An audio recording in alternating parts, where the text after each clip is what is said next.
If you've been going around the good old internet looking for the right podcast to fulfill your New York Yankees needs, well, I'll be the first to deliver the good news to you. You have found it. Here on Yapping Yankees with me, your host, Mike Scudero, you and I will be discussing the latest news, takes, and talk throughout the entire Yankee universe. Oh, and there may be some ranting on my behalf. Yeah. Anyway, what do you say we get to it? Let's get to yapping!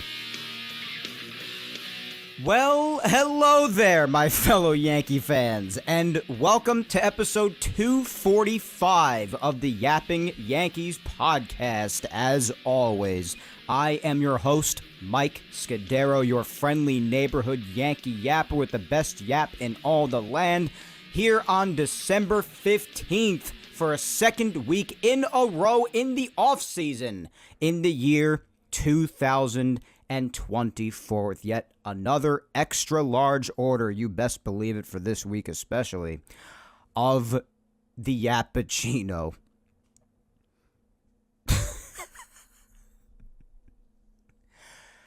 I had one main message when I spoke to you 7 days ago.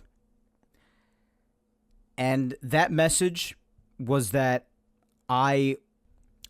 actually two things. One, that I would really be surprised if I wasn't here to talk to you this week. So that's one thing. I'm not surprised about that.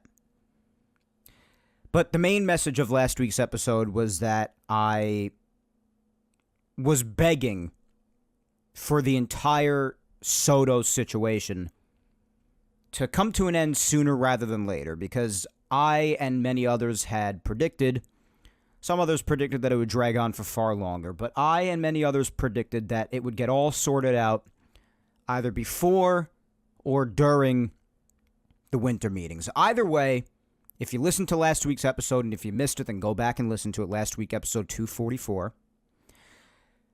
My main message was that I wanted it all to just come to a freaking end already. Because between the fake reporting, the constant ball busting going around, and people shaming each other for having simple opinions based off of nothing of fact, just based off of opinion and speculation. And if you ended up being right, then congratulations to you, I guess. But needless to say, that 20 minutes, maybe not even 20 minutes, but for the sake of it, I'll stick to that number. Barely 20 minutes after I hit the button upload on SoundCloud for it to upload on there and then shoot on over to Apple Podcasts and Spotify, and I hit upload on YouTube to put the episode onto there last Sunday. Not 20 minutes after I hit those buttons, my phone lights up like a Christmas tree. Family and friends reaching out. Major League Baseball app having an utter conniption in front of my eyes. Letting me know that my wish that this would all come to an end soon came true. My prayers were answered. Not in a way that I wanted or expected, but were answered nonetheless. And that was via a notification, or many, I guess you could say, on my phone telling me that Juan Soto had chosen the New York Mets. Yeah, it took me a few minutes to actually, take that in and actually recognize it as reality and have it set in right alongside those other heartbreaks that we Yankee fans have experienced for not only the last bunch of years, but just in the last, couple of months alone, between how the World Series went and now this. And I was actually, really upset for a couple of days. Before I go any further, I do want to say also that this is going to be a little bit of a weird episode for me. And if I had popped out an episode, let's say that very next day on Monday night maybe, which is only a day after this happened, because when I say that This news broke about 20 minutes after I put last week's episode up. That's not an exaggeration. That entire episode was majorly encompassed and included conversation, was majorly dominated by conversation just about Juan Soto. And then right after I uploaded it, just, to hell with all that. Decision made. This is the deal. So, just take a hot heaping crap right all over my show. Oh, God. This obviously would be a very different show had it come out 6 days ago on Monday. But a lot has happened since then. Some of it really good when it comes to the Yankees. So before we get into it, before we get into the nitty-gritty details of Juan Soto and everything else today, sort of a weird show. Because whether it be because of what happened with him, or what's happened with the Yankees and the team that we will likely see next year as a result of all of this, or even potentially other things that are yet to even happen, it's kind of turned the Yankee world entirely upside down.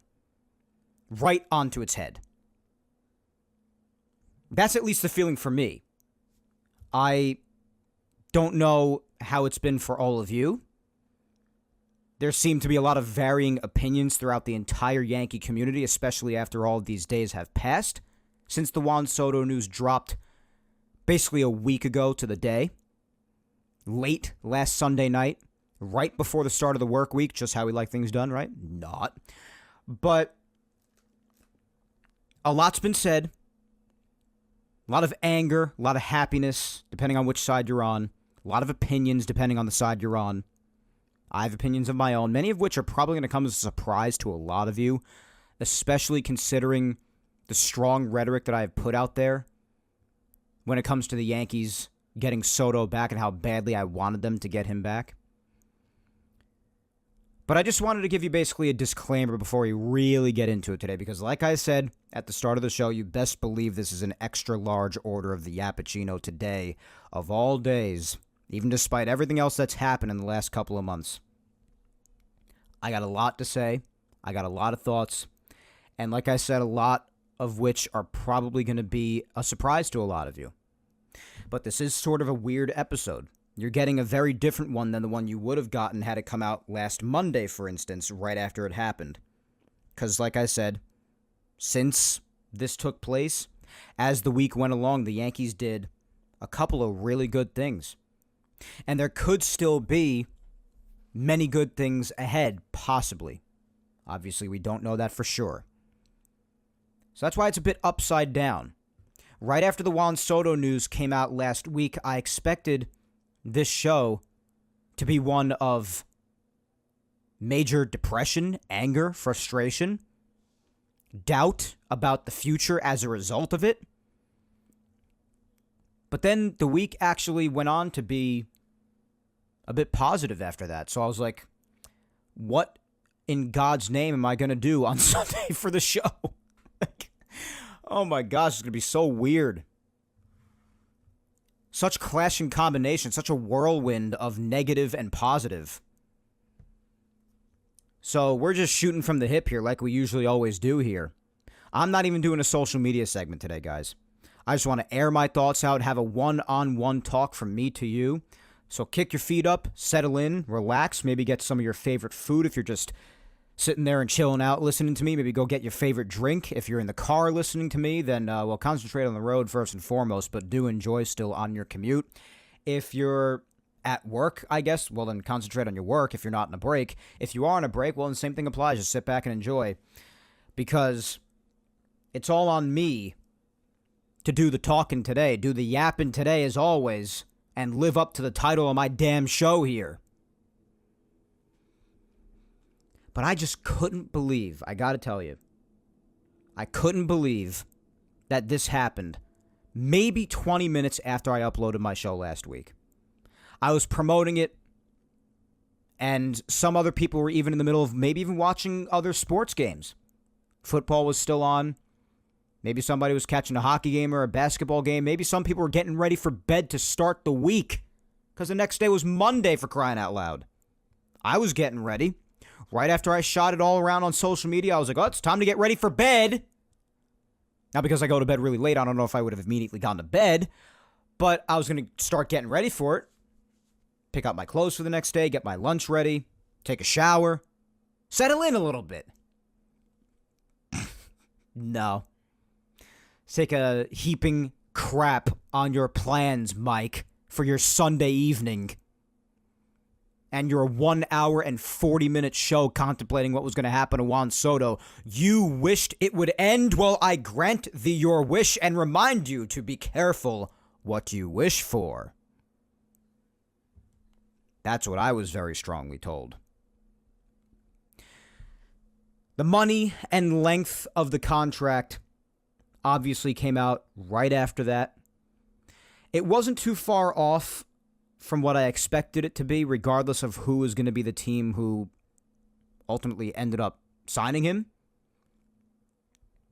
And again, it took me a second to really take it in and absorb the fact and comprehend the fact that this was real.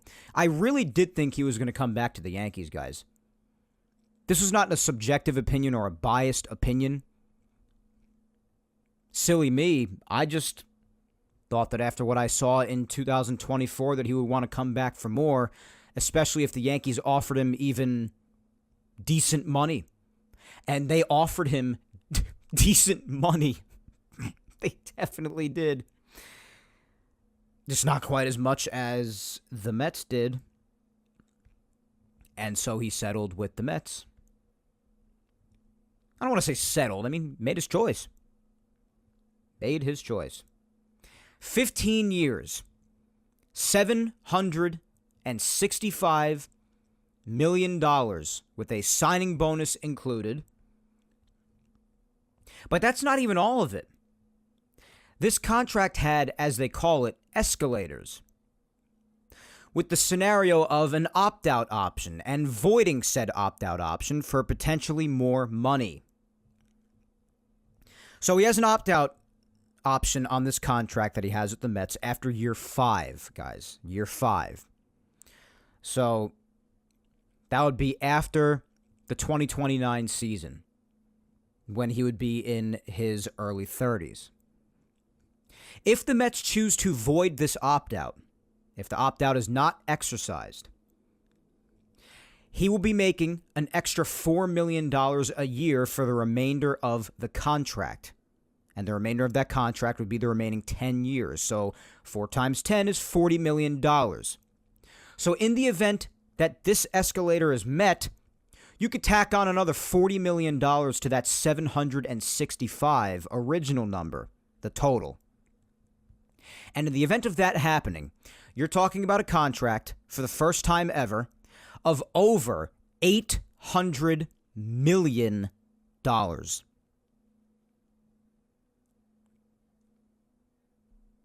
What was the Yankees' offer? Well, the Yankees apparently, and this is the most unbelievable part to me, not too unbelievable, because again, this is how I felt it would go, but apparently it changed at the last minute. The Yankees were apparently in the lead on this, and the Mets were actually feeling pessimistic about it all the way up to the very end. Now, from what I saw and heard, particularly on social media, the Yankees had a 15-year and $712.5 million contract lined up for Soto. Apparently, Steve raised it from there, and then Boris went back to Hal Steinbrenner one last time, told him of Cohen's offer, and said, I'm going to need to see what else you could do for me, Hal. Maybe raise the contract even more than 15 years and $712.5 million, already the biggest contract in the history of baseball, in the history of sports globally, folks. So then Hal actually, despite the absurdity of that first offer already, of the 15 years, 712.5, went up even more, even guaranteeing him another year. So the Yankees' offer increased to 16 years and $760 million. So without the discussion so far of any escalators now, The Yankees are only $5 million short total, with an extra year guaranteed.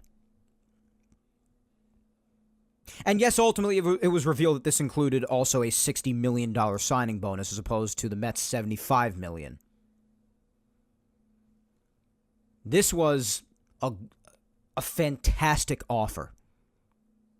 Counter to what some people will bafflingly tell you amidst their anger and frustration, I truly never, and many other people say this and I agree with them completely, I never expected the Yankees to go that crazy. Some people expect the Yankees to get their guy no matter what the excuse, no matter what the reason, and they will not admit, as long as they're to lose, that any offer is a respectable one. They'll just be too mad that they didn't get them. And fine, that's entirely your prerogative to feel that way. But if you look at it emotionless and logically and analyze Soto for the player he really is, 16 years and $760 million, to say that this is a respectable offer is one of the greater understatements of my entire life. Now, from what I hear, the Yankees contract didn't have any escalators that could possibly put this contract over a total of $800 million. So you're talking about an overall difference, if those escalators in the Mets contract are met, with the opt-out option and avoiding the opt-out, of give or take about $50 million plus dollars. It's quite a bit of money. When you're comparing the contract overall without the escalators in it, the Mets offer is a higher AAV by $3.5 million per year. And with the escalators being the voiding the opt-out option after year 5 and front-loading the contract with the money really being prevalent over those first 5 years that the Yankees may not have had with that. Plus with the money increasing a couple of $1 million more per year if he doesn't opt out and if it's voided, you're talking about a few extra $1 million more of AAV. So the Mets contract was bigger. And if you hear the dynamic of all of this, with the Yankees having their offer and them apparently going back and forth for a while, and then Steve raising it, Boris goes back to Hal raises it again for one last time to a surreal 16 years and $760 million. Goes back to Steve Cohen again, tells him that Hal raised it, and Steve Cohen delivers the final blow with his ultimate 15 years and $765 million contract, with probably a lot of front-loading of the money within the first 5 years before the opt-out, and voiding that could give him a few extra $1 million per year, bringing it to over $50 million per for the last 10. And that was the knockout blow. At the very end, even after pessimism up until the end, he chose the Mets, and Steve Cohen, as far as annually and on the total number, 760 versus 765, Soto chose them.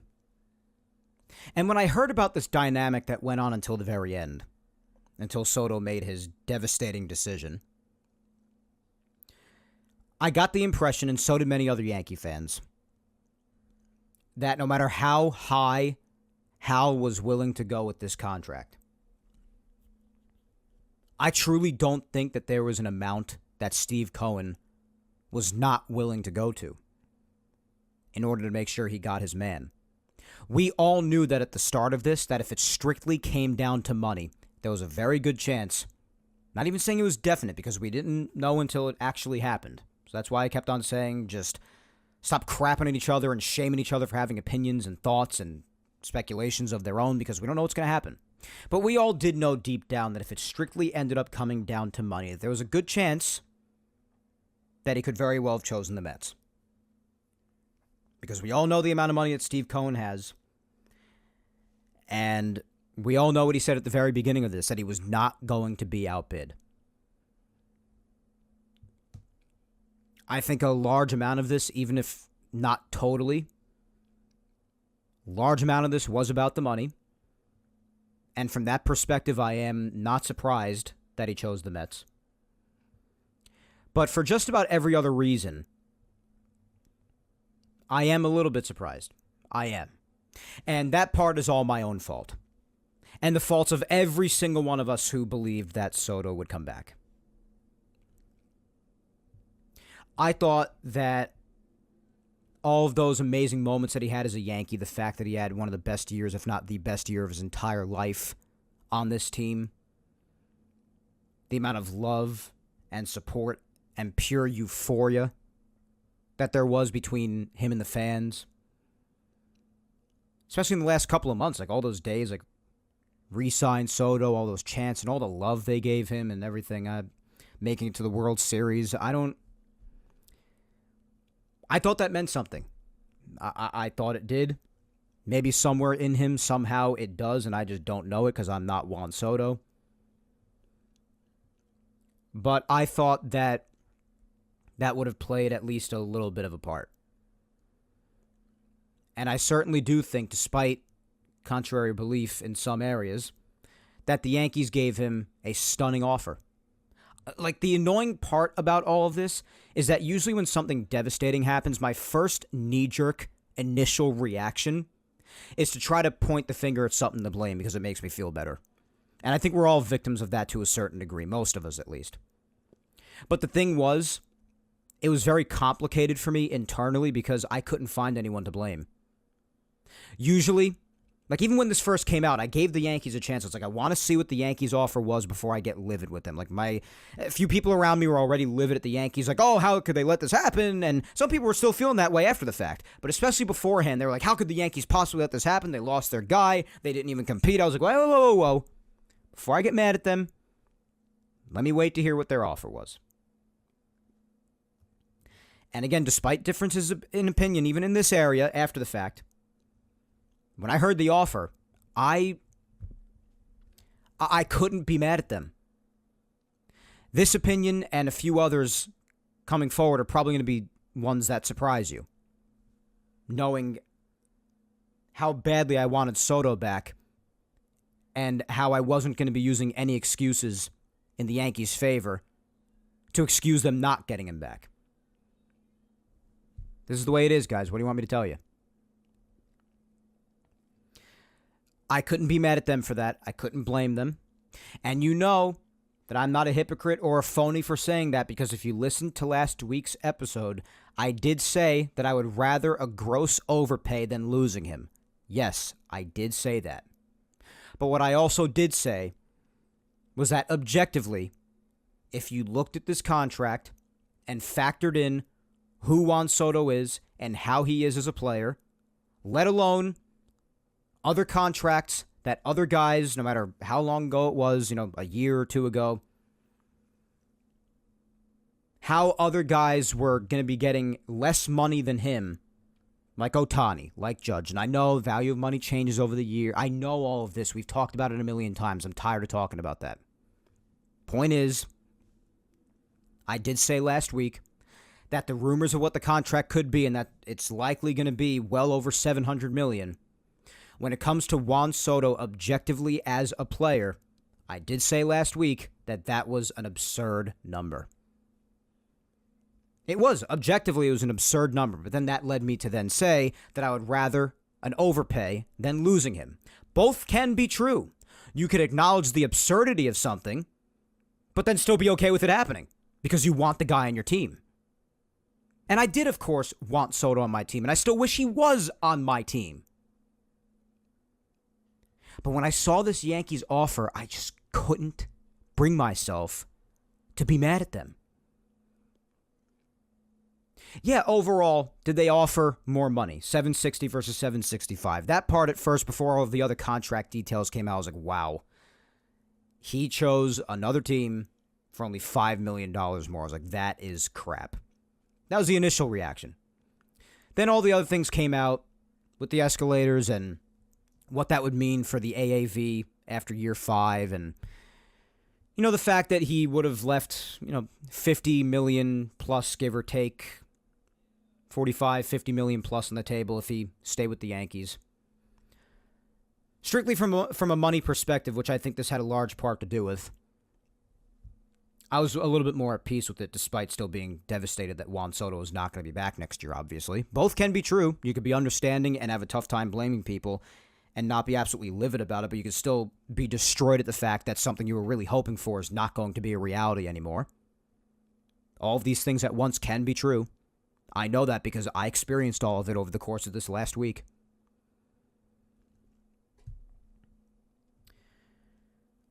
So Monday, I was just really down the whole day. I was really sad. And this is the next part that's going to shock you. Because I've been very quiet this past week on social media, like oddly quiet. I've even had a lot of people reaching out to me. And I know a lot of people probably thought I was going to be doing a Yapping Yankees episode today. And you're correct if you thought that. And maybe they were being patient to wait to hear my opinion on here. But still, they were like, I really haven't been seeing you tweet too much. Like, what are your thoughts on what happened? Even friends and family reached out to me wondering. I stayed quiet because social media was a really... the word toxic is so overused. I don't want to use the word toxic. It was just too much this past week. I just didn't want to participate in it. That's the only way I really know how to say it. So I was majorly quiet. So not a lot of people know about this true thought that I have. Gotta be honest, guys. Despite how badly I wanted him back, and how it seemed like I was mostly going to utterly chastise the Yankees in the event that he wasn't going to be back, by Tuesday, I was kind of over it already. Huh? Yeah, believe it or not, I was over it. Whether it be because of the chaos amongst the fan bases and on social media, or if it was cope, you take your pick. Maybe it was a little bit of both. I don't know. I definitely think it was at least a little bit of both. But I was past it already. What the Yankees did a couple of days later helped to further get past it, because they did pick themselves up off the mat after this, and that helped. But I was kind of just tired of it already. And I guess my overall mantra last week of just please let it end already, that kind of kicked in. And I arrived at being at peace with it quicker than I ever thought I would be. Initially seeing it Sunday night, my heart sank to my big toe, and I didn't want to believe that it was real until Jeff Passan himself tweeted about it. But I was already over it. Maybe it's because I couldn't bring myself to blame the Yankees, and because of my inability to really blame anybody, it just kind of faded away. I don't know. And plus because of the fact, listen, despite my protestations beforehand, at the end of the day, the guy made his decision. What amount of yelling and screaming and almost popping of blood vessels and elevated blood pressure? I guess this might be me evolving as a person and as a sports fan. Maybe. But, what amount of that is going to change anything that happened? He made his decision. What the hell am I going to do? I was mad and upset about it the first couple of days. Sunday night, Monday. But then by later Tuesday, I was over it. This is not to say that I'm completely okay with Soto not being a Yankee, because don't get me wrong, I really still wish that he was going to be on this freaking team next year. What logical baseball fan, even irregardless of the contract, would actually say that they don't want Juan Soto on their team? Of course you want Juan Soto on your team. He changes everything. I'm not going to pretend like all of that just dissipated like a lot of Yankee fans are. But I happen to very much like what the Yankees offered. I think it was a phenomenal offer. And he made his decision. What am I going to do about it? That's genuinely my opinion on the matter. Could not even be mad at them. And maybe some of you aren't surprised to hear that very much, because if you listened to last week's episode and I was just like begging for it to end, one could say that I was just in a state of like, listen, regardless of whatever happens, as badly as I want him back on the Yankees, just let's have this wrap up already and just deal with the fallout so everybody can stop speculating and being so horrible to each other as a result of all of it, and just let all the fake reporting and all the BS just be put to bed already. I don't know. I was over it. So again, when you look at the grand scheme of things, the Mets did offer more money, and whether or not you think it was all about the money, well, if in your mind it was all about the money, then choosing the Mets makes sense, because especially if these escalators are met and the contract is front-loaded and that voiding the opt-out option kicks in, giving him even more money per year for the last 10 years of the contract at that point, well, then choosing the Mets made sense. Because at the end of the day, you would be turning away 15 years, $805 million with a contract that's front-loaded, as opposed to less of an AAV and overall value without the escalators of $5 million more, despite the extra year, which I did think the Yankees were really, really good in offering him. I think that made the offer, despite it driving down the AAV. I thought that made their intention to sign him even more clear, and their desire for him to come back.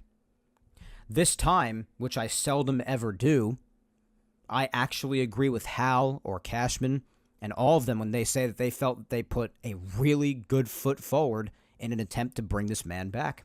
I actually agree with them this time. I'm always the one on the front lines just completely destroying all of their past decisions or past choices to not even go after or even talk to somebody, and maybe saying, oh, we have, like the whole Bryce Harper thing. Oh, we have too crammed an outfield, with an outfield that had freaking Aaron Hicks and an old Brett Gardner at the time, despite my liking of Brett Gardner at the time, but still, choosing them over Bryce freaking Harper, passing up on certain other guys for the hopes of not even proven major league talent yet that could have vastly improved the Yankees rosters at the time, infield choices, whether it be Machado or any of the shortstops that are available at one point or another, in Seager, Semien, Correa, the list goes on with that. Or like I mentioned before, Harper with the outfield, or possibly even being moved to first base like he was with Philadelphia. You want to talk about any of those past decisions, and I was on the front lines talking about all of those as well, in frustration with a lot of you too. I was. And a lot of people did mention that amidst all of this, even underneath my posts about Soto that night. They were mentioning that I was wrong to not be mad at the Yankees, because the only reason they were in this position to have to offer an absurd amount of money to Juan Soto was because of the difficult position they put themselves in by not pursuing some of these guys in the past. Maybe to a degree, that could be true. And maybe if some of those guys, or if any of them, just any one of them were on the team, maybe that would have pushed them to the title this year. Or maybe not. Again, another reality that we know not of, because it didn't come to fruition. So there's no way of really knowing that. Maybe it did play a role in them having to go this hard in on Soto. But you know what? That's the position they found themselves in now. And I like to evaluate each thing as it comes, as its own individual situation. And that's what I did with this Soto thing, with this whole Soto scenario. I analyzed it as its own situation, eliminating all other events or lack thereof from the past. And talking about this specifically, I'm sorry, guys, this is the one time, if there ever were any others, that I cannot be mad at the Yankees. I really can't. Cannot. No matter how you want to spin it, that offer by them is bonkers. Again, you can mention any past free agent you want. Those are their own instances. It is possible to be mad at those and not defend those, and I never would, but also acknowledge this specific example as it is on its own and say that you cannot blame the Yankees for missing out when they offered something as obscene as they did. And if you really just look at this scenario, how this all played out, like I said before, Steve Cohen just evidently was not going to be outmatched. And Soto went for it. He bit. This doesn't mean that we like Hal Steinbrenner or defending him, or will even defend things in the future with how he continues to do things, him or Cashman. But again, you're talking about completely separate individual situations here. And if you really analyze it and how it ultimately ended up, this was going to be a situation where Boras kept on going back to the Yankees for them to increase their offer, and Steve Cohen would have just kept going higher. I'm not condoning the Yankees. I know how wealthy they are. I know how wealthy Hal Steinbrenner is. Fact of the matter is, Steve Cohen does have more money. Again, not an excuse to the Yankees. But if you really just take a deep breath and look at this situation, it's very obvious that no matter how high Hal was going to be willing to go, and he went way high. Even everybody in the industry said that they never expected the Yankees to go even remotely as high as they did. Steve Cohen was just going to go higher every time. It just wasn't going to happen. It was the scenario we were all afraid of, knew could be a reality,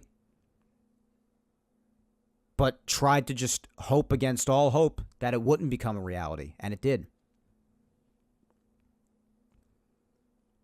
Now, there were a couple of people on Twitter Sunday night when I was giving my opinions on all of this, and probably still a couple of people now, and that's fine, probably considering me a fake fan for saying all of this.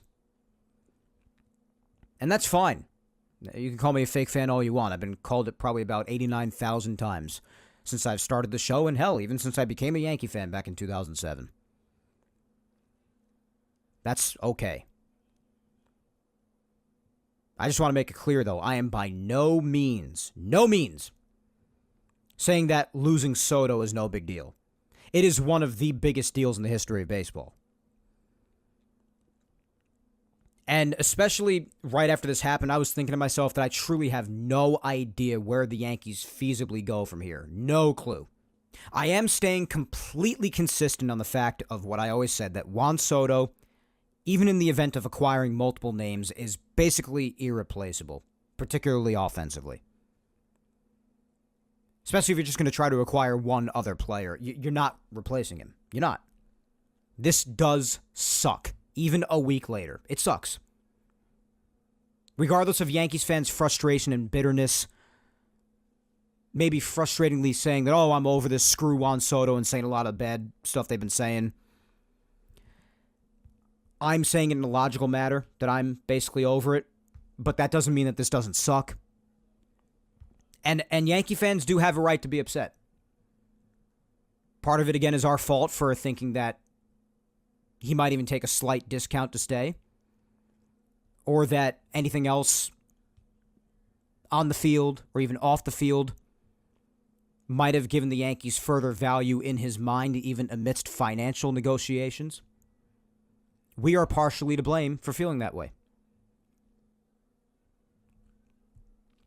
But Steve Cohen went to the heights we knew he was willing to go to, that no one else would, obviously. The next best offer behind the Yankees was apparently the Red Sox for about 15 years and $700 million. It's a big difference. Like I said, Yankees went high. And so did the Red Sox, too, by the way. Didn't expect them to go that high. Props to them. But nobody else was willing to go as high as Steve was still. That fact remains true. But again, Hal probably could have tried to match the Mets' offer once again, since he was already as through the roof, per se, as he already was. And that's also another argument that some people are using, like, why couldn't he just match it? He was already through the roof. And that's just playing devil's advocate, but guys, even if Hal did raise again beyond 16,760, who's to say that Cohen wouldn't have probably just gone even freaking higher? And I believe that as long as that's the truth, which I believe it is at this point in time, I believed it then and I believe it now, Soto would have made his choice to go there no matter what because of the money. And I want to make it clear again that that was his prerogative, like it is any free agent. And this is now the crappy reality that we've been given, the hand that we've been dealt. What do you want me to tell you? So now he can go ahead and be their number one instead of Judge's counterpart here. Have the spotlight over there and have the time of your life in Queens, Juan. What can I say? And like I said, shame on any of us who thought that the fun he appeared to have with this team and the fans who worshipped him to no end, like we have barely ever seen on this scale throughout this year. The fact that may have had even slight value in his mind. Shame on us. At the end of the day, I guess we're the fools. But there is also another unfortunate fact for us Yankee fans that we have to come to terms with, whether we like it or not, because it's evident. I mean, you can refute it all you want. Again, entirely your right. But with this happening, and with Steve Cohen acting and negotiating the way that he did in this whole Juan Soto situation, and ultimately coming out victorious after going to absurd heights and ultimately being the winner, with as premier a superstar as Soto is, one thing is unfortunately true for us Yankee fans, and that is the fact that the dynamic in this town is shifted. Now, don't get me wrong. I'm not saying that it is shifted in the sense that a lot of beyond annoying, irritating, and irrational Met fans are saying, where they're saying this is a Mets town now, and this has always been a Mets town. It's been a Mets town for a while now. Not saying that nonsense. That's not what I'm saying. And even Soto went on to say that in his welcoming press conference, that it's been a Mets town for a long time now. And I get that's what he has to say, but I'm sitting there like, come on, bro. Like, come on, bro. But it has shifted in the sense that anytime there's a superstar out there that the Yankees and the Mets are competing for, it is no longer a foregone conclusion that the Yankees are going to get him, like it was the case for many decades, basically since the genesis of the Mets. It's not like that anymore. They have an owner who is simply a fan, similarly to George, and George had his faults too. We all know that. A lot of Yankee fans pretend like George was a god who could do no wrong. It's not the truth. He was definitely very passionate and very caring, and I do miss that aspect of him within the Yankees organization nowadays at times. I'm definitely not denying that much. But the fact of the matter is that Steve Cohen has that same mindset that George did, a fan willing to do absolutely anything to improve the team. And that's really the first time that Met fans are getting to experience this. It has gotten to their heads a bit, and listen, it gets to everybody's heads. So it has definitely shifted in that sense.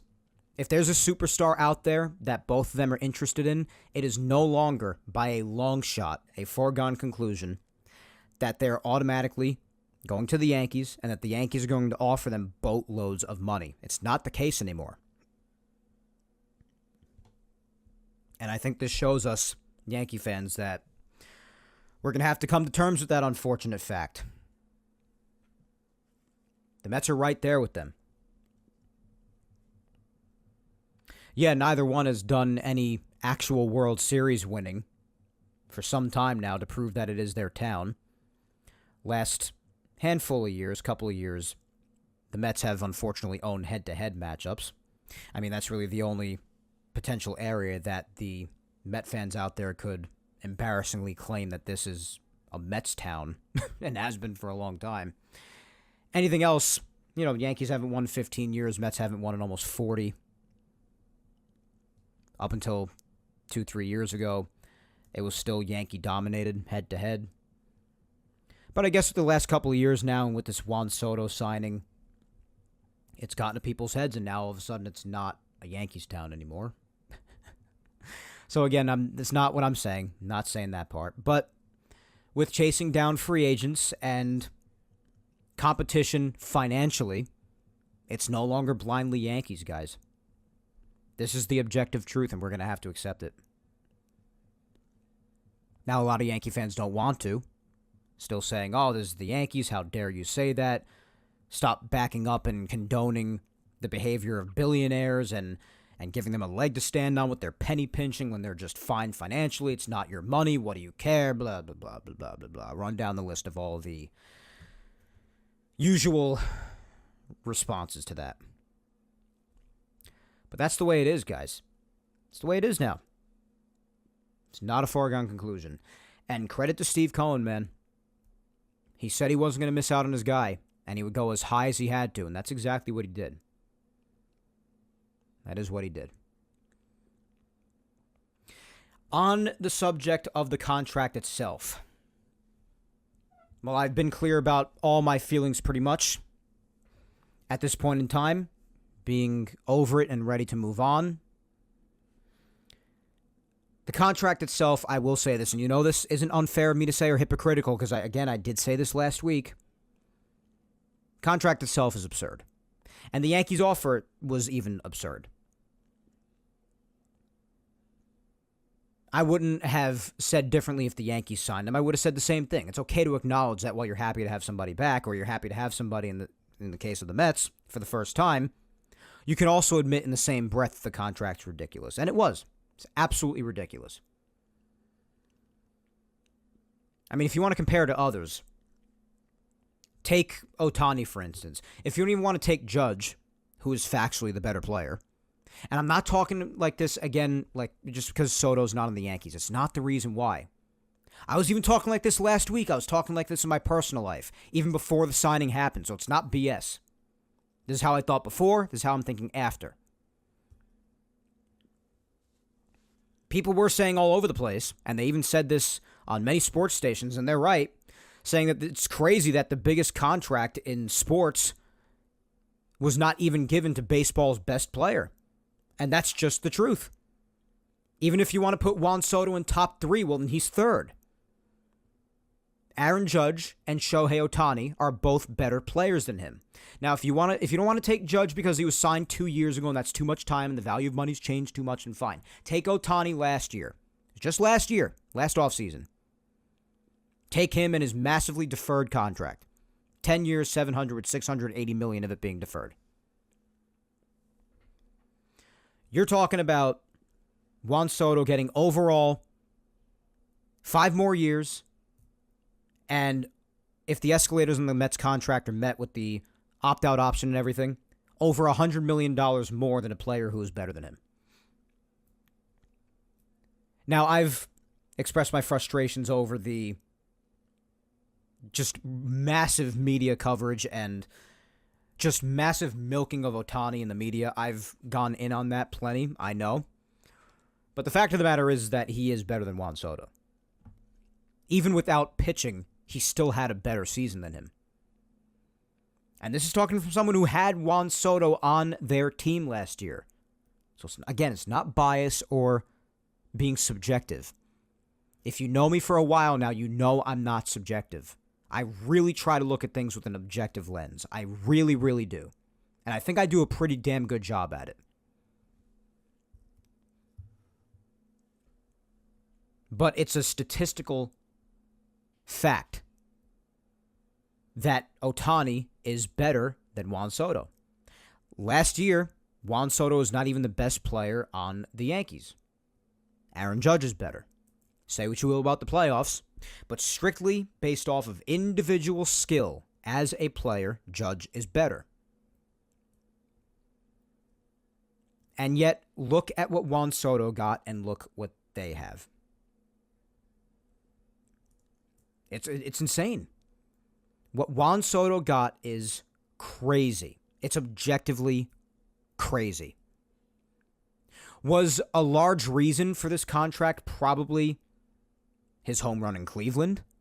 Yeah, that home run alone probably gained him, I would say, at least $50 million more on its own right.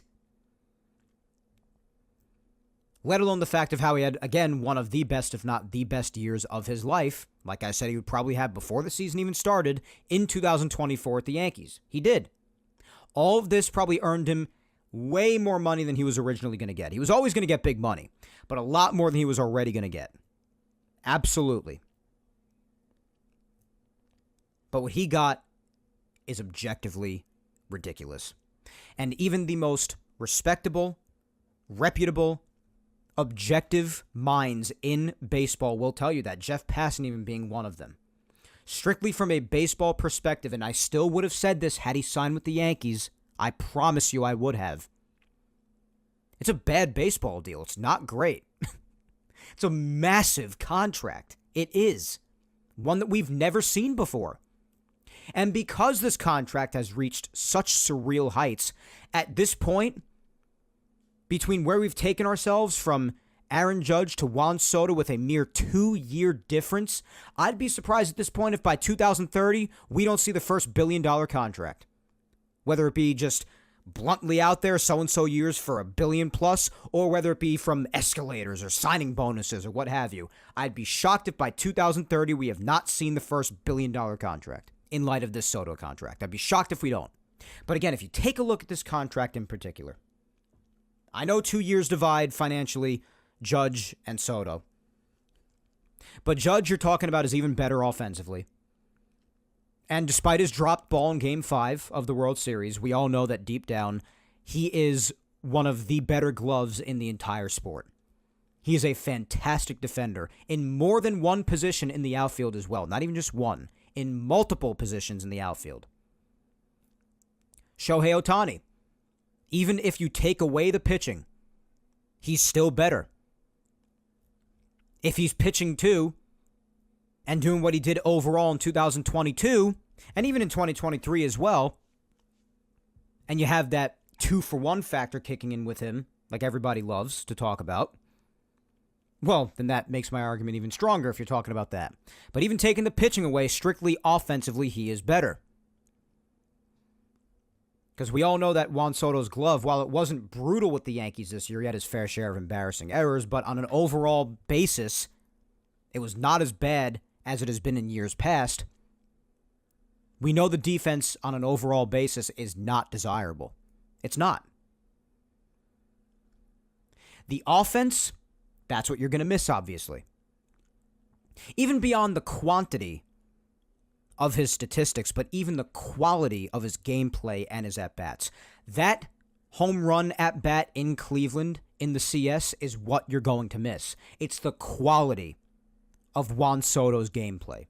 That's what you're going to miss, and that's what's irreplaceable. And I'm not trying to devalue that. All I'm saying is that in the grand scheme of things, when you individually analyze and even compare, it's okay to acknowledge that this contract, regardless of who ended up getting him, was objectively ridiculous.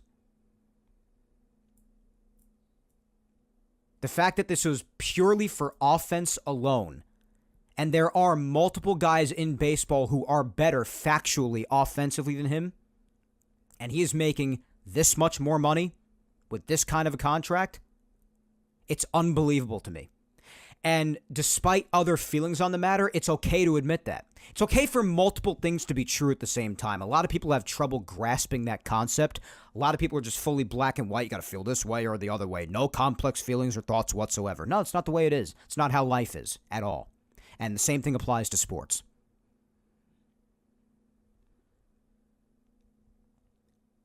When it comes to Juan Soto individually, a lot of things have been said about other factors that could have played a part in this outside of just the money.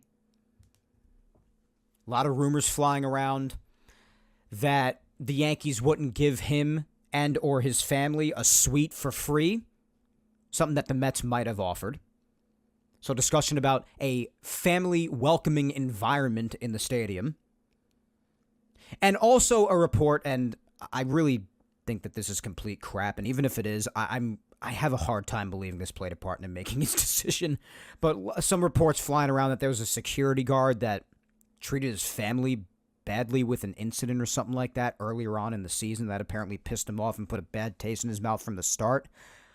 I don't know how much I believe that or if that played a part at all in him making his decision. I just kind of shrugged that off.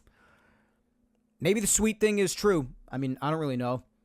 All I do know is that, I mean, you really shouldn't be surprised if you're Juan Soto, especially if you analyze with the Yankees and see that not even the most legendary of legends get their suites for free. Jeter doesn't get a free suite for him and his family. Judge doesn't get a free suite for his family.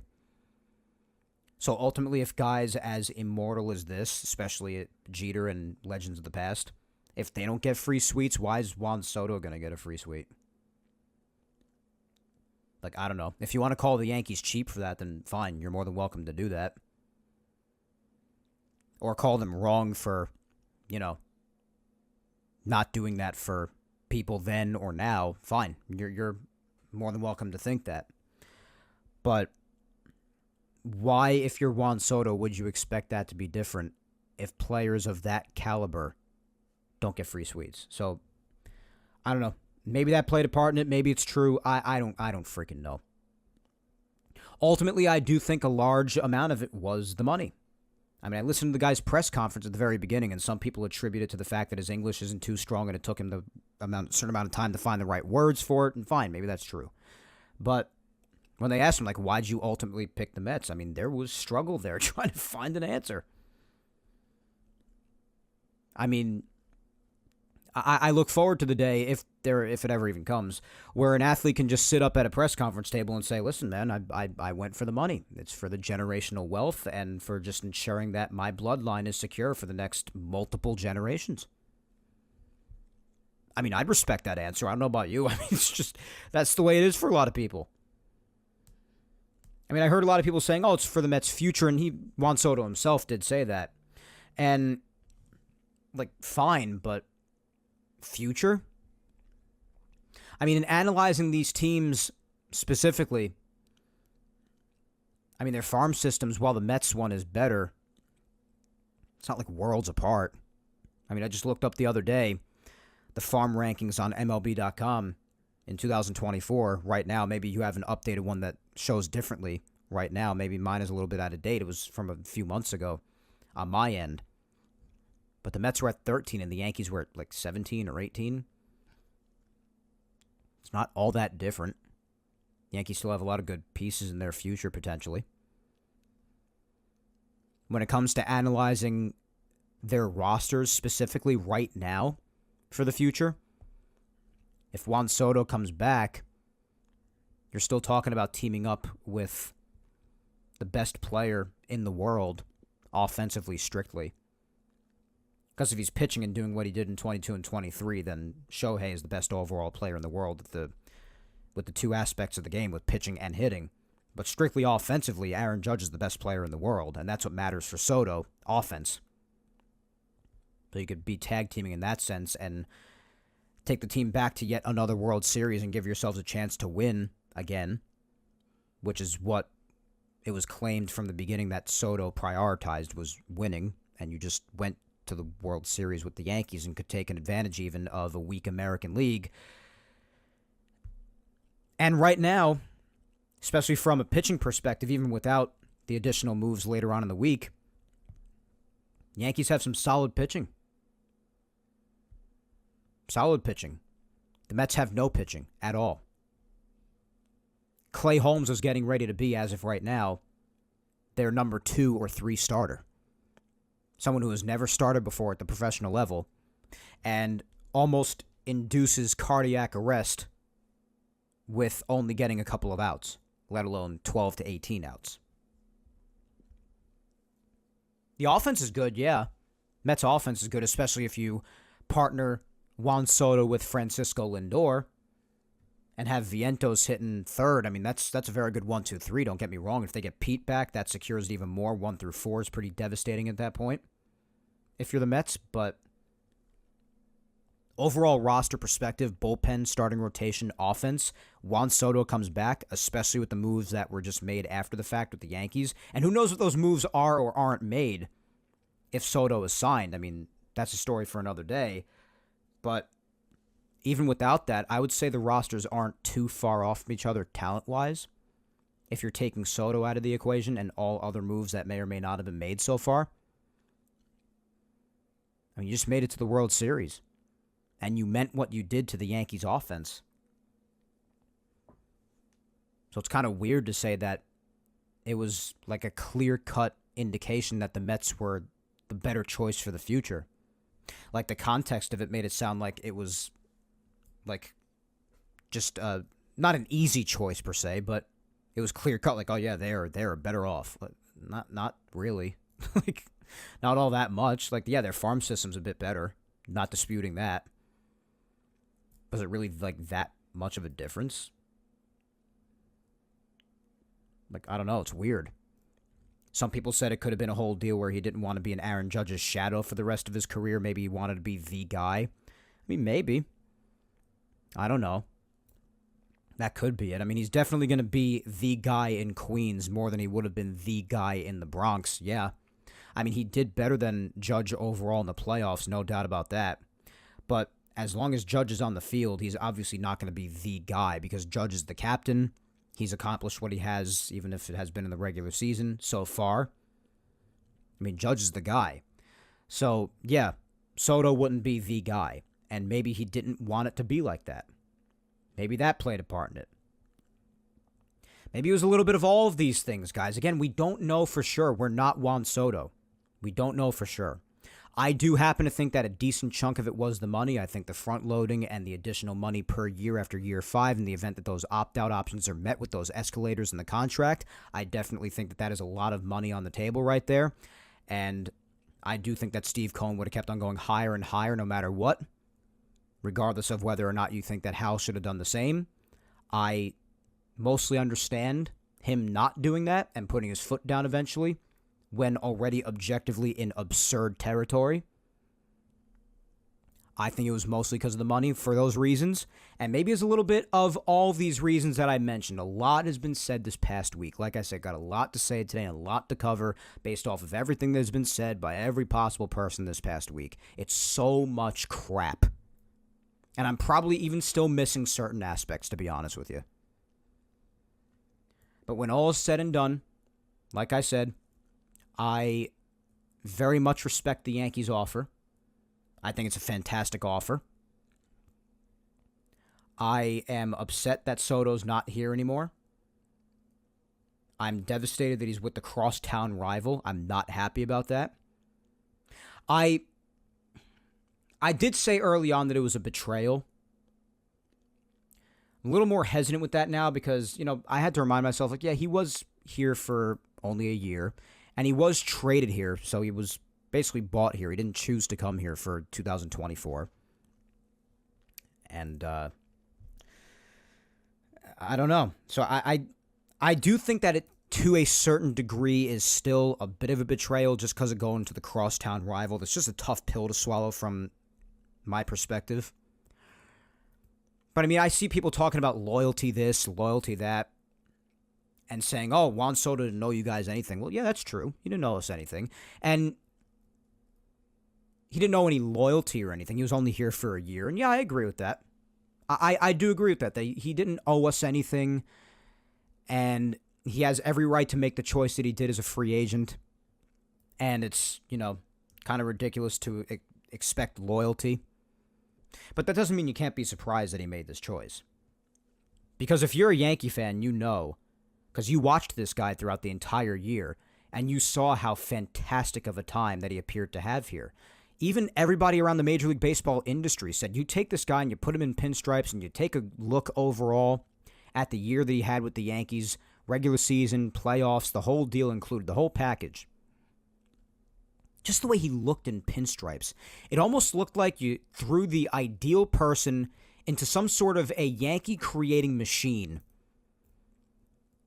to turn them into an ideal-looking and playing Yankee, and then Juan Soto pops out. It was really like he was made to be here. I have Red Sox fan friends who told me this, so you know it's not crap. So yeah, I'm freaking surprised that he didn't come back. Despite the amount of money that would have been left on the table, potentially, had he chosen to the Yankees instead of the Mets. I do think a lot of it was money, but I'm still surprised that he didn't choose to come back. And shame on me for thinking that much of any of that meant more than it apparently ultimately did. Because it's not impossible to choose a team for less money. It's not impossible because the captain of the Yankees did exactly that. That's one thing that I'm happy about. Despite my beyond frustration about what Judge did in the playoffs, I've made that more than clear. As much as I love the guy, how much I hate what he did in the playoffs, or I guess didn't do. Still love the guy. He's my captain. But one thing that I'm grateful for this whole situation is the respect that it has restored for Aaron Judge. Because, again, I know that Juan Soto doesn't owe the Yankees anything, doesn't owe them loyalty, whatever. I know the whole deal. And he's not the captain. I know. He wasn't drafted by the Yankees and came through their system and was homegrown and was their boy. I get all of that. But Aaron Judge still proved that it was possible to do that, to take less money for a team that you truly want to be on. I know he has Yankees in his blood, unlike Juan Soto, for his entire professional life and even on his way up to the professional level. But it still nonetheless proves that it was possible to do such a thing. And it has made people remember to respect and admire Aaron Judge for doing so, especially in these times where money is basically all that matters to almost everybody. Not absolutely everybody, but to a lot of people, it comes down to money. Aaron Judge got offered $415 million by the Padres. He took $360 with the Yankees. A large amount of money regardless. Yes, definitely.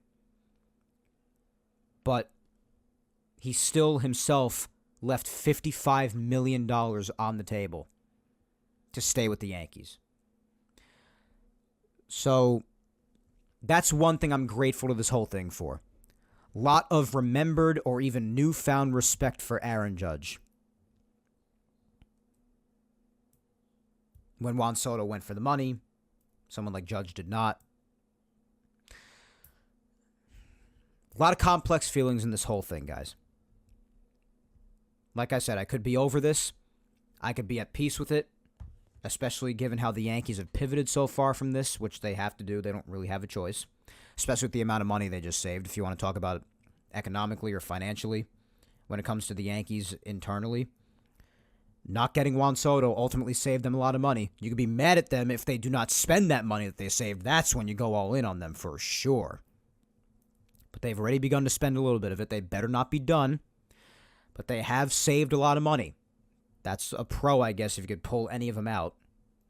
You could look at the positives, and you could have your feelings on this. Ultimately, it hurts like hell to lose Juan Soto. I'm not going to pretend like it doesn't. A lot of Yankee fans out there have gotten very angry, and again, it's their right. I was angry at first as well, and just shocked. But multiple things can be true. That's the message with all of this. That is the message. You can be surprised, devastated, angry even, or even bitter.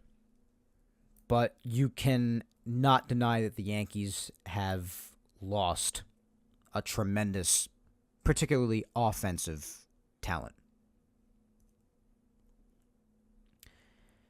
So, that's the deal, guys. I mean, I think I've hit on just about everything surrounding the whole situation.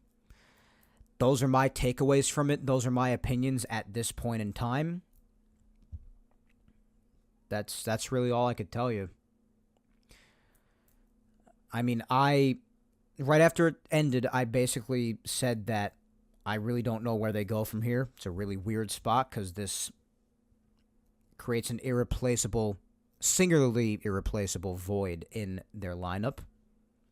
You get multiple bats that hopefully work out and lessen the blow a bit, but it is still a remarkable blow losing Juan Soto, obviously. But their lineup's taking a hit. Things are weird right now, and they got work to do. They've got a lot of work to do. And the thing that this has made us realize and has made me realize, On top of this is why the episode's called Upside Down today, because everything has been turned upside down between what the expectations were with Juan Soto and that not coming to fruition, becoming a reality, with how the Yankees pivoted to actually help us to feel better quite a bit since, but also because of realizing and just thinking about the future. Things are upside down, man. Think about the state of this team right now. They do not have a first baseman. Not a respectable one, at least. They have options that could fill in for first base in many of these positions, like bench options like Oswaldo and whatnot, but they don't have an everyday respectable first baseman. They don't have a second baseman right now if you're not going to shift Jazz back there. They do not have a third baseman right now if they are going to shift Jazz back to second. And an outfield spot is wide open. And you're missing Juan Soto, who is a massive reason you got to where you did if you're the Yankees in 2024. So regardless, this team is going to be completely different in 2025 than the one you saw in 2024. I mean, look at the 2024 lineup. Gleyber Torres probably not coming back. Anthony Rizzo probably not coming back. Alex Verdugo, pray to God he is not coming back. Juan Soto, he is not coming back. So that right there, even in itself, without going any further, that's about half the lineup that's gone and will be new come 2025. That's a big shift, guys. You're talking about an overhaul. Again, the Yankees team turned upside down.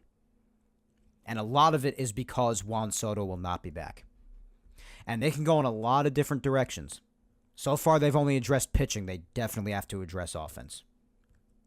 Yankees and the Mets, interestingly enough, have very opposite issues. The Mets could still afford to lock up a couple of their offensive pieces that are expected, like Pete Alonso, so on and so forth. But their offense, especially the top part of the lineup, looking pretty good. And they have Juan Soto now. Yankees bats, outside of Judge, once again here, it's looking rough. But the Mets have no pitching, especially if Minaya doesn't return. No pitching. The Yankees, on the other hand, especially in light of their recent moves following the Soto news, have very good pitching, amongst the top in the sport now, as a matter of fact. So very opposite issues, interestingly enough. But regardless, this Yankees team is looking very, very different. Like I even mentioned last week, there are a lot of different names being thrown around, especially post Juan Soto. A lot of different possibilities being mentioned for the Yankees. You got Teoscar Hernandez, you got Anthony Santander, you got Cody Bellinger, you got Pete Alonso, you got Christian Walker, you got Corbin Burns, you got Roki Sasaki. Even amongst people already dealt or signed, you now have Kyle Tucker as a Cub after the Yankees tried to trade for him. And you have a number of different things happening all throughout Major League Baseball these last few days. A lot of names being mentioned, both signing and trading possibilities. As of right now, the Yankees have participated in one of each. And like I said, right after the Juan Soto news, this, whether you want to call this reactionary or what have you, this was example number one of me saying the Yankees actually really picked themselves up right off the mat not long after the Soto news, and this did definitely help lessen the blow at least a tiny bit. And what helped me to, at least partially helped me to somewhat get over it when Tuesday came around. Example number one of them thankfully using some of that money that they saved with not signing Juan Soto to the contract. At least they're doing something with it. That's all I ask.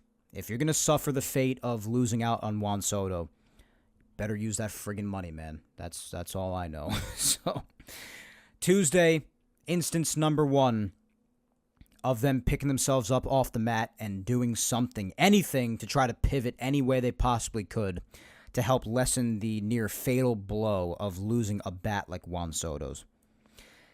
The Yankees signed Max Fried, one of the many pitcher names being mentioned and thrown around the free agent market since the offseason started. They signed him to an 8-year and $218 million contract. It is the largest guarantee in baseball history for a left-handed pitcher. Holy crap! 8 years, $218. This, my friends, is a very, very good acquisition. This was one of the arms that I was saying that I really wouldn't mind if the Yankees got, with or without the Soto signing. This is awesome. And a lot of people agreed with that, but there were some differences in opinion on that because of the amount of years on the contract. I'll just get right to it and be very blunt about it. It is a lot of years. I agree. Max Fried is 30 years old. He has tended to be injury prone in the past. Not in all years, but some years. He's been a little bit injury prone. And it is a bit of a commitment to a pitcher who's already 30. It is. But number one, that's the pitching market right now, guys. At the point of what most of the markets are like, period, if the Juan Soto contract isn't enough of an indication of such a thing. Nowadays, and it's crazy how much power the players have, but it's, this is the monster that the owners let out of Pandora's box a while back with these big contracts, and now it just continues to grow and grow and grow, especially as the value of money continues to change as years go along. It's just going to get worse and worse. There's no going back now, especially how strong the PA is. So, this is what you've created. But this is just the market right now. That's the undeniable truth. You're either going to have to pony up or shut up. And the Yankees ponied up for Max Fried, and I don't blame them. I really don't. See a lot of Met fans. The Mets fans have done a lot of ragging on the Yankees, and expectedly so, after the whole Juan Soto thing. It's their right to do that. It's whatever, no matter how freaking annoying or irrational it is at times. But I saw a lot of them getting on the Yankees for signing someone through their age 38 season. I mean, what exactly is it that your team just did with Juan Soto? And I understand that the Yankees were willing to do just about the same thing, but they ultimately didn't. He didn't choose the Yankees. And I still would have felt this way if the roles were reversed, for instance. I wouldn't have been a hypocrite about it like you are being if you're a Met fan out there. But what exactly is it that the Mets just did? Granted, Soto's a hitter and not a pitcher, but there's still plenty of injury risk to go around regardless. All players are always at risk of getting hurt. Pitchers probably a little bit more so because of their arms, but you get the point. Everybody still can get hurt in the blink of an eye.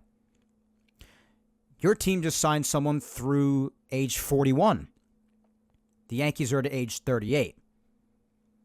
So if you're making this strictly about age, it's a little hypocritical, don't you think? I don't care if by then or in a few years Soto will be a DH. Because he can't field anymore, even worse than he already does at times, or just regardless of the reason. I don't really care. It's actually probably even more absurd, especially if that opt-out option goes through, because towards the later part of his career, you're talking about paying $50+ million a year for a DH. So, I mean, just all I ask is don't be a hypocrite. I'm not crapping on Juan Soto here. I'm just calling out Met fans' hypocrisy. And Yankee fans have some hypocrisy, too, at times, and I call that out when that happens. It's just a stupid thing to say, though. It's two separate things. The Yankees are trying to lock down their pitching. Perhaps you guys should try to do the same if you're the Mets. So regardless of how you spin it with that, with an age thing, this is a solid acquisition for the Yankees. And if you're a Met fan poking fun because of signing a pitcher through to 38, what kind of idiots are you, blah, blah, blah, it just comes off as dumb. It does.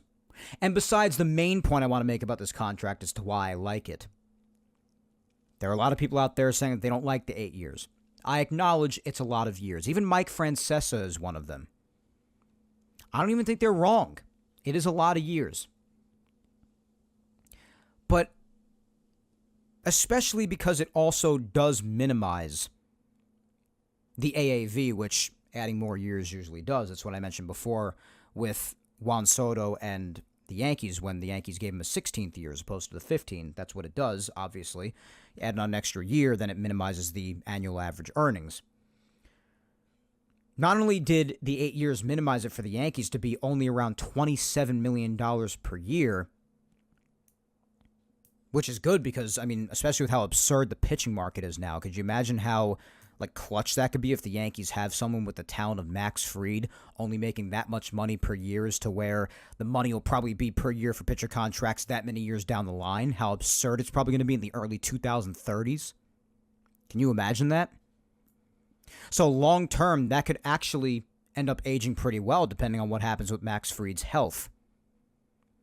But also just contractually, like that could end up being super clutch down the line if inflation and natural value of money increases that much over the course of the next 8 years.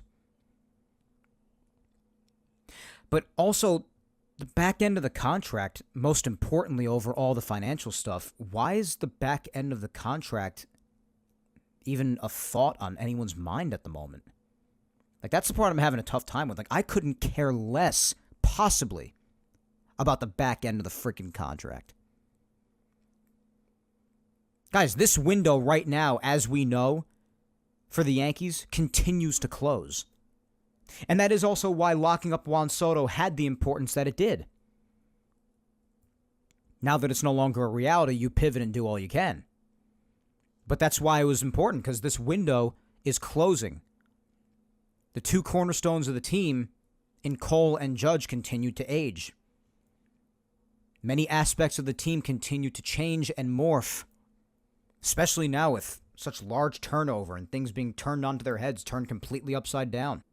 With that being said, need I remind you that this window continues to close. What matters is now, right now, the next handful of years. I've given the Yankees, I've made it very clear on this show, if they have finished 2026 and have not won the World Series yet, I am in extreme doubt that they could ever win with the core of this group. I think they'll have to wait for the next group. I've made that more than clear, and I think that's still accurate. So the next 2, 3, maybe if you want to push it a little further, maybe 4 years. Those are the most important years. Therefore, the most important years of Max Fried's 8-year contract, and the years that hold the most importance in my mind. That's what matters now. I mean, hell, if they haven't won by the back end of that contract, then they're probably boned anyway for this group. They're boned. It's over. So to hell with that mindset. Oh, 8 years is going to be the destruction of them. No, what'll be the destruction of them is if they don't win by around the halfway point of this contract in the first place. And then God knows how much longer they go without winning after that. So with all those facts about this contract that I just mentioned and that overall mindset of caring about the first portion of this contract right here and now, with all this considered, financially and mindset-wise with what I just mentioned, I am more than fine with this signing, especially if you want to talk about Max Fried himself in particular. Low home run guy, good velo and life on the fastball, nice off-speed and breaking stuff, left-handed pitcher for the Yankees here, which is always nice to add, especially because of aspects like their bullpen. They don't have a single lefty to go around right now, and Rodon is really the only one in the rotation otherwise at this point, with Nestor no longer being here, which I'll get to in a second. But that's always a nice aspect to add. If you want to look at what he's done since 2020 for the better part of the last half decade, he has the best ERA in the game since 2020. The only real downside to him, honestly, is the fact that he has tended to be injury-prone in the past. And it's a bit of an alarm, yeah. But what pitcher nowadays doesn't have the chance to get hurt, honestly? So many pitchers, the vast majority of them, can't achieve perpetual health. So you're getting that risk with almost anybody. So you know what? I'll gamble on that. The AAV is nice, the years are a lot, but the talent is so there. The upside is so there. And having someone of his skill back up Garrett Cole and give the rotation that much more breathing room and less stress, my God, sign me up. 8 years, 218, bet. You got it. So I'm hyped about this. I am very, very happy about this signing. You deal with the back end of the contract when it comes. Don't even think about it right now. It doesn't matter. Doesn't matter. What matters is here and now. And speaking of here and now, more things that happened as part of the Yankees' pivot to Plan B. They got Jonathan Loáisiga back. Next couple of moves with this and the following thing are bullpen moves, which are necessary because without this or the trade they just made the other day for the bullpen, well, you're talking about a bullpen that was looking a little bit compromised. Luke Weaver still would have been your closer, and that was looking good, but the middle part of the bullpen there was looking a little, like I know the Yankee bullpen usually always ends up being okay for a long time now, so you have the comfort of that, but it was still looking a little iffy. So, this move and the following one, encouraging. Getting Jonathan Loáisiga back. And I think it's appropriate. 1 year with an option for 2026. I like that. Because you have to account for the injury risk, because Jonathan Loáisiga always gets hurt. But he is one of very few people who I am actually completely okay with giving chance after chance, because I got to be honest with you. You know I've always been a huge Johnny Love fan. I've always been a huge advocate of his despite his injuries. I do have to say that he's always one that I am willing to, I guess you could say, pun intended, go to bat for. Despite the fact that he's a pitcher. But he's always one that I'm willing to support, despite his injuries, because I've always said that I do believe that he has amongst the best stuff in his arsenal of just about any reliever in the game. I think his stuff specifically is just about as good as almost anybody's. He's a devastating reliever. So in the off chance that he does happen to remain at least mostly healthy in a given year and he can make a big difference in the bullpen down the stretch when it matters most, I think he's definitely worth at least having around on the roster as an option. So I'm totally okay with them giving him just a 1-year thing for an option for a second if this next year works out very well. I think it's perfect. Huge Johnny Lowe guy, and I'm praying that after missing pretty much, not literally entirely the entirety of 2024, but almost the entirety of it minus the first couple of weeks, I'm hoping that he can pitch the vast majority of, or possibly even the entirety of 2025. I want to see my boy back out there, and I hope all the time that he had off will do him well. Everyone says he might be ready around late April. That's fine with me. Let's get him out there and get him going again. That'd be a big deal for the Yankee bullpen, I think. I really think it'd be massive. It's just a shame that his body has limited him the way that it has so far. But if they can find a way to have it not limit him, with his stuff, man, the sky is the limit. It is the absolute limit. At the same time as that, they actually also acquired minor league right-handed pitcher Elmer Rodriguez Cruz and international signing bonus pool money from the Red Sox in exchange for minor league catcher Carlos Narvaez. And Carlos Narvaez did get a little bit of a look at the major leagues, that much is true, in 2024. But he is mainly a minor league guy as of right now so far. And I don't think he really has what it takes to be ready for the majors as of this moment, which makes it all the more unbelievable as to how the Yankees got that return.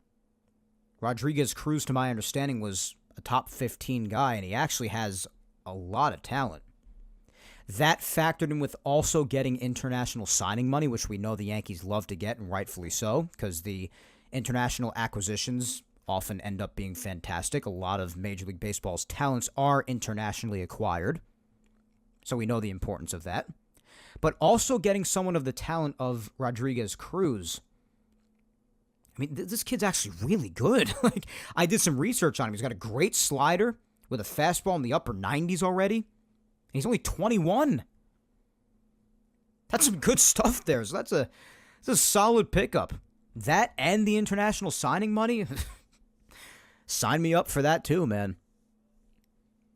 So that's a really solid pickup for the Yankees on the sly there, on the down low under the radar. I like that.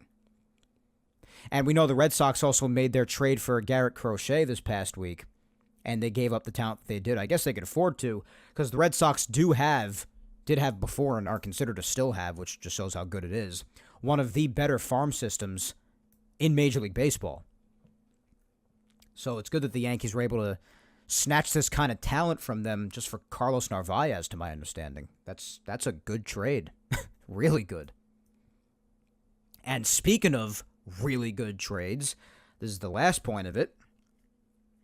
Speaking of this other thing that the Yankees did when it comes to their pitching improvements and making us feel better this past week in light of the Soto news. Just 2 days ago on Friday, the Yankees actually made another acquisition that, honestly, I still don't even know how they did this trade. It's really impressive to me. The Yankees acquired Devin Williams, the elite Brewers closer. Give me a hell yeah! Yeah, that's definitely what I said when I read this at work. And I had a lot of people hitting me up about it. That is definitely what I felt. But what made me say it even more was this. What they gave up in the trade for him. They gave up, as I alluded to earlier, Nestor Cortez and Caleb Durbin. Along with cash. Cash consideration, so some gauge. So that's what they gave up for one of the better relievers in the entire sport. As curious as Caleb Durbin had me a bit, I mean, my God, what a snag. What a fleece. Oh, my God. Like, we were just talking about Caleb Durbin on the show last week a little bit when I was talking about the possibility of him playing second base, which I wasn't thrilled with that idea before knowing what was happening with Juan Soto. But especially post-Soto, the Yankees couldn't have afforded him to have him there. Like, you can't justify having someone with no major league experience playing second base after not getting Juan Soto back. Like, it changes a little bit. Things pivot. But, I mean, it doesn't change the fact that Caleb Durbin's a very respectable prospect. I mean, people were talking him up and everything, and they're even talking about him amidst this trade, too. He's a terrific ball player, despite him being 5'6". He's very short. I mean, as someone who's 5'7" myself, I cannot crap on other fellow short kings of mine. But still a fine ball player.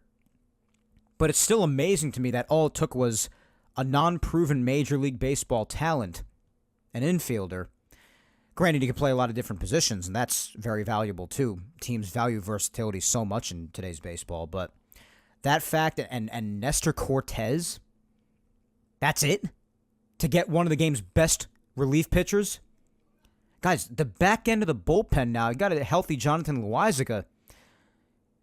Johnny Lowe, Luke Weaver, Devin Williams. Holy crap. You want to talk about Frank Barone? Holy crap drops. Oh, my God.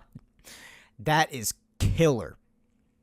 You now have a rotation along the lines of Garrett Cole, Max Fried, Luis Gil, Carlos Rodon, and Clark Schmidt.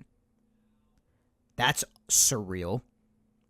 And then you have a back end of the bullpen like that. You get Tim Hill back, the pitching is set.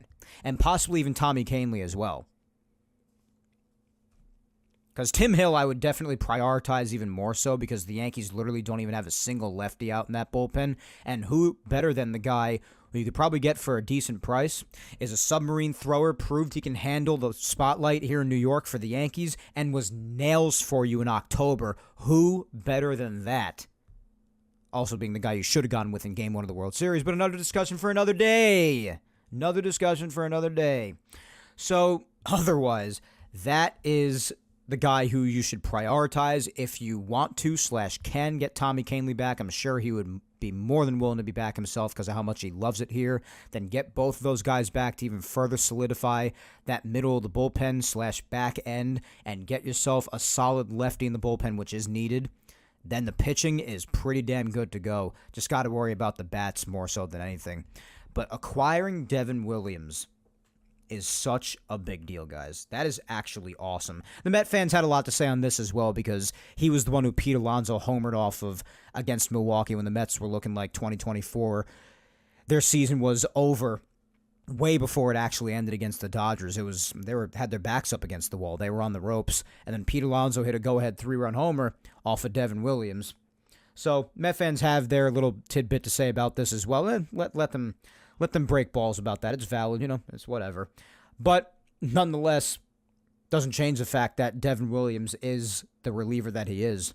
I mean, you're talking about since his debut in 2019, aside from being back end of the bullpen material, even for the USA World Baseball Classic team, in Major League Baseball at the very least, Here's how he's ranked in these statistics according to Jeff Passan since his debut in 2019. He is second in ERA with a 1.83 ERA in the last 5 years. Strikeouts per 9, he ranks 4th with 14.3 strikeouts per 9. Home runs given up per 9, he ranks 6th. Hits per 9, he ranks 1st with only 4.9 hits given up per 9. So he is top of the game or damn near top of the game in many of the most important reliever statistics. He is truly one of the elite relievers in Major League Baseball. Now he is at the back end of the bullpen with guys like Jonathan Loáisiga and Luke Weaver, who was nails for the Yankees as their closer down the stretch in 24, as we know. So this bullpen has the chance to once again be very exciting with this addition.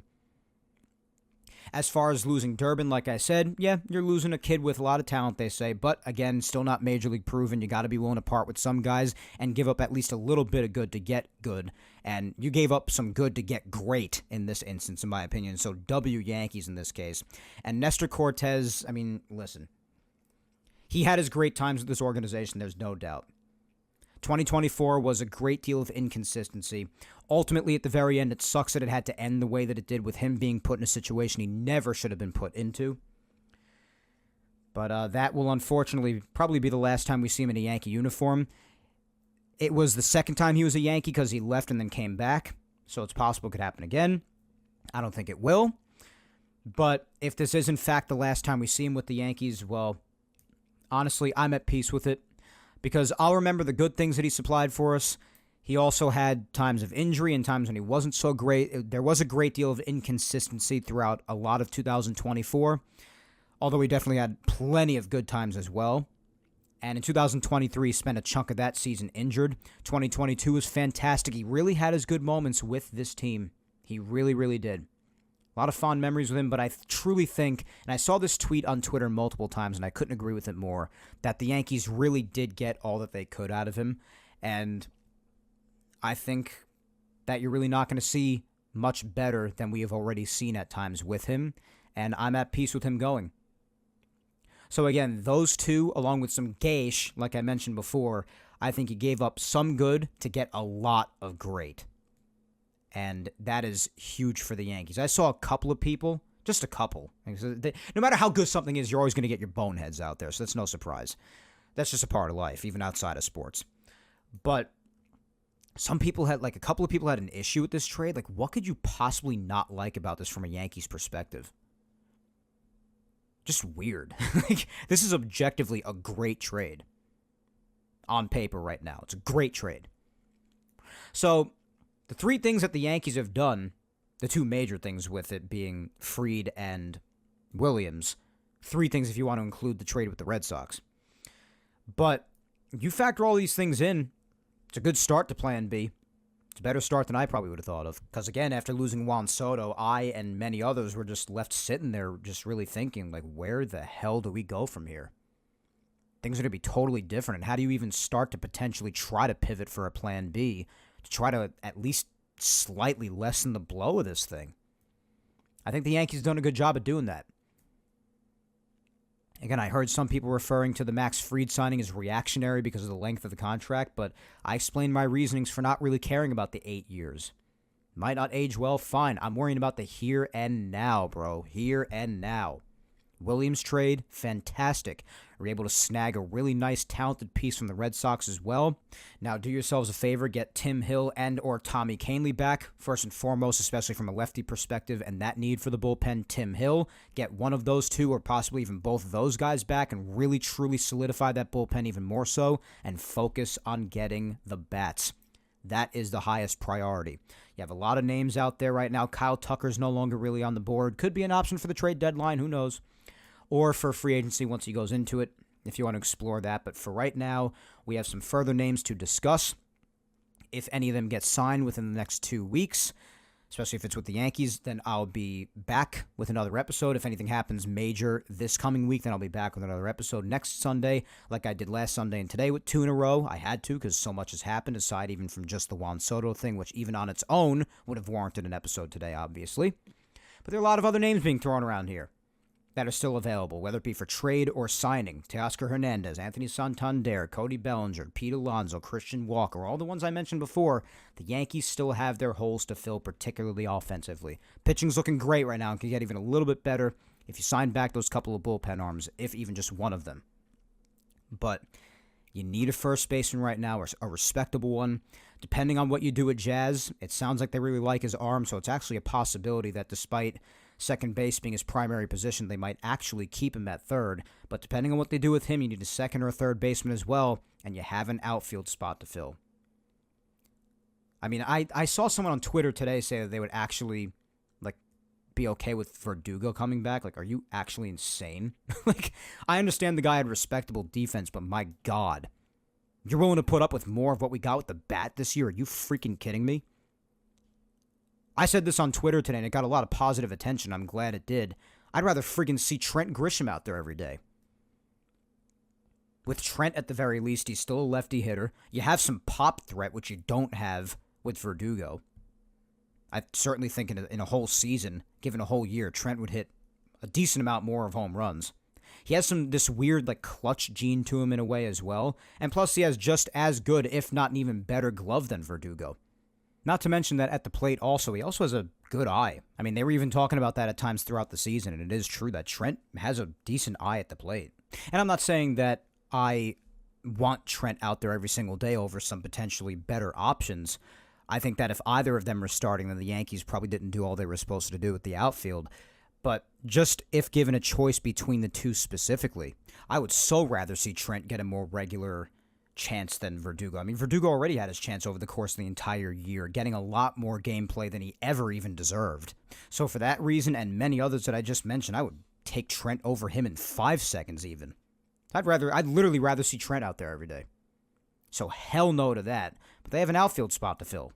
There's a lot they have to address to improve this lineup, continue to improve the team from a defensive standpoint as well. If you get Christian Walker for first base, you're talking about getting a phenomenal multi-Gold Glove winning first baseman. You get Cody Bellinger, you get an outfielder or first baseman with potential to have a solid bat, especially if you're talking about the Yankee Stadium short porch and the way it's designed for lefties. You get Teoscar Hernandez. Well, he's a fantastic player. Could fill an outfield slot as well. Or if you were to get Anthony Santander, who I'm not very big on, because he's not a guy to drive in too many runs unless he's hitting the ball out of the park, which is not a bad attribute, especially with the Yankees. They're the Bronx Bombers for a reason. But a lot of the time, it's all he does, and he doesn't have the best fielding statistics out there. Not great in the outfield at all, and okay at first base, I guess, from what I've seen and heard and looked up myself. Pete Alonso, that's definitely a very appealing choice, especially if you're just a Yankee fan who wants to see the Yankees get petty after losing out on Soto to the Mets, then, well, that could be a potential option for you too. That's definitely appealing for me. But these are all options we'll talk about in weeks going forward. If nothing happens this next week, then I'll be back at you on the 29th, right before the new year, and we can talk even more so about these names. And if they are signed before the 29th, and I don't talk to you until then we'll talk about some of their attributes and what I truly think about them, and whether or not I truly think they're a good fit for the Yankees if they're not already here and whatnot. We'll talk about it then. But a lot could possibly happen going forward, guys. This was a very long show. I know that, but I had a lot to say, a lot to cover. There's a lot to talk about. A ton. So much happened this past week, as if Soto by itself wouldn't have been enough already. I also covered so much of what we've spoken about for the last 40 minutes or so. So much to talk about. My God. Even for off-season episodes going this long the last couple of weeks, so much has happened. My God. So that's the deal, guys. That is just about all for episode 245. At the end of it, covered just about everything Soto, I think. The Yankees pivoting to plan B and what they've done so far, and some of the other names that they could still pursue, mainly to improve the lineup, and what they should do elsewhere for the pitching remaining, mainly being Tim Hill and or Tommy Kahnle. A lot to discuss, and a lot still to tend to before 2025. Even if we don't have an episode next week, again, you will be hearing from me at least once more before the new year, because at the very latest, I'll be having another episode for you on December 29th, 2 Sundays from now. Anything major happens for the Yankees again this week, then I will be back again next week on the 22nd. It'll be 3 episodes in a row in that case, which I have no problem doing. But we'll see what happens, guys. As of right now, Soto is done. Like I said, boy, did I get my wish. And you probably have heard and will continue to hear a lot of varying opinions on this. And from a Yankees perspective, you could be hearing something completely one way. Like, thank God they didn't end up having to pay that sort of money just on one guy, especially someone who's not worth that much because he's not great defensively, only, supplies you the offense, despite how great that is. Great that they didn't waste that money on them. I couldn't care less. Screw him for doing this. I'm glad. Or on the other side, you could be absolutely crapping on the Yankees despite their more than respectable offer, saying that there's no excuse not to match Cohen and saying that there's no excuse to get outdone by the Mets regardless of whether or not Steve Cohen is their owner, saying screw Juan Soto, just mad at the whole thing. Or you could be getting someone like me in the middle, already being over it and just tired of all the crap, analyzing it objectively, with all the facts that I said earlier on the show, no need to repeat all of it, but also admitting that from an offensive standpoint especially, and the Yankees do have offensive concerns to attend to, you can more than acknowledge still that the Yankees lost an unbelievable amount of offensive quality and offensive production with the loss of Juan Soto, and you can still be sad about that. Because that's basically where I lie after everything I've explained and all my feelings. And all of the outside stuff is just, like I said, a lot of noise with Soto between the security guy stuff and the suite crap. And also there was that other thing, I think I forgot to mention it. That whole thing where Soto apparently might have changed his number because his phone was blown up and he hadn't spoken to any of his Yankee teammates at all since the end of the World Series. But then, some people said that Brandon Nimmo had his number beforehand, though, and not his Yankee teammates, and didn't speak to anybody. That, all that crap is just, weird. If that's true, then that's odd. I get not wanting your phone to blow up and not wanting to talk to too many people, but then, if the Nimmo thing is true even beforehand, I don't know, bro. A lot of it's probably just nonsense or noise. I don't know. I really don't know what's true and what's not. But, I'm tired of the noise, and it's things like that make me grateful that the situation is in fact over, even if it's not the ultimate result that I wanted of Soto still being on this team. So, that's that, guys. Hour and 50 minutes of yap. Of just the Soto thing and everything else. So we'll see what happens. If anything else happens over the course of the next week, that will have me come back for another episode next week or not. But again, regardless, I will be back at you at least one more time before the new year. But as of right now, guys, that is all for episode 245. Remember to follow me on all social medias. Facebook fan page, Mike Scudero NY. Twitter, at Mike Scudero. And Instagram, at Mike Scuds97. Subscribe to Yapping Yankees on all 4 of the platforms it is available on. That's YouTube, Apple, Spotify, and SoundCloud.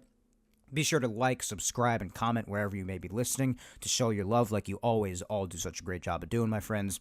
And if you've missed any past Yapping Yankees episodes, you can listen to every single episode, going all the way back to episode 1, 5.5 years ago, all the way up to episode 245 today on SoundCloud, Apple Podcasts, or Spotify. That's where all of them are available. Or if you're perhaps just a YouTube listener, that's totally cool too, but just be aware that episodes 34 up to episode 245 today are available on there. 33 and back are not. So 34 to 245 today are all available on YouTube. Otherwise, once again, I thank you 3,000 for listening to me yap today, my good friends.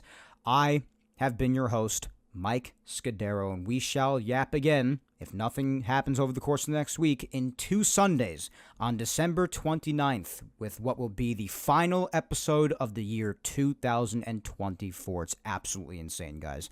When I come at you with episode 246 of Yapping Yankees. But until then, guys, hang in there, be patient, please stay safe, look out for your loved ones. Go ahead and kick life's ass this week, my friends, as I always tell you to do each and every episode.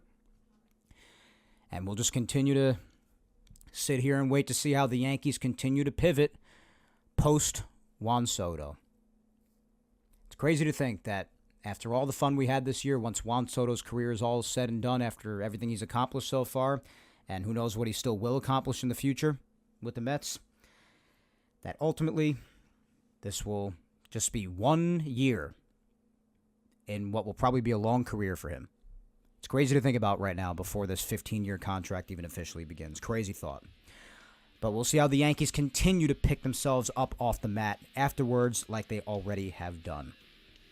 It ought to be interesting, and we'll be keeping track of every single bit of it going forward as we continue to move through the 2024 offseason together, my friends. And whatever I missed today, I'll probably find a way to hit on it in a couple of weeks. But I think and hope that I hit on everything today. In any event, my good people, until we yap again, take care, and let's go Yanks.